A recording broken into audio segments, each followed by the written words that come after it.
அனைவருக்கும் வணக்கம். என் பெயர் எஸ் சாதனா ஸ்ரீ தேவகோட்டை சேர்மன். நான் வாசகம் நடுநிலைப் பள்ளியில் 8ஆம் வகுப்பு படிக்கிறேன்.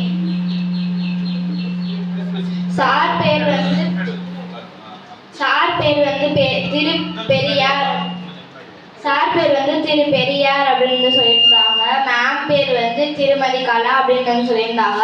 சார் சொல்லியிருந்தாங்க, தந்தை பெரியார் அவங்க நிறைய அந்த மாதிரிலாம் இருக்கு, அவங்க வீட்டில் உள்ள 500 மரங்களை வெட்டி போட்டிருக்கேன் அப்படின்னு சொல்லியிருந்தாங்க.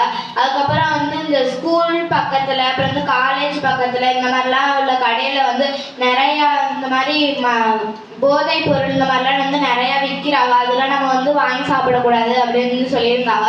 அதுக்கப்புறம் நம்மளுக்கு தெரியாதவங்க ஏதாவது சாக்லேட் கொடுத்து இது நீ சாப்பிடுப்பா, இல்லைன்னா நீ இது உங்களுக்கு கொடுப்பா அப்படின்னு சொன்னாங்கன்னா அவங்கள்ட்ட நம்ம வாங்கவும் கூடாது, அதே மாதிரி கொடுத்து சாப்பிடவும் கூடாது அப்படின்னு சொல்லியிருந்தாங்க. அதுக்கப்புறம் இந்த காவல்துறை அப்படின்ற ஒரு ஆப் இருக்கு, அதில் போயிட்டு இது நம்பர் இருக்கும். அதில் உங்களுக்கு ஏதாவது போதை ஏதாவது ஒன்று ஆச்சுன்னா அந்த இதில் ஃபோன் அடித்து நம்ம அங்கே கரெக்டான அட்ரஸ் சொல்லலாம். அவங்க உடனடியாகவே வந்துருவோம் அப்படின்னு சொல்லியிருந்தாங்க. சார் வந்ததுலேருந்து நான் நிறைய விஷயம் தெரிஞ்சுக்கிட்டேன். நன்றி, வணக்கம்.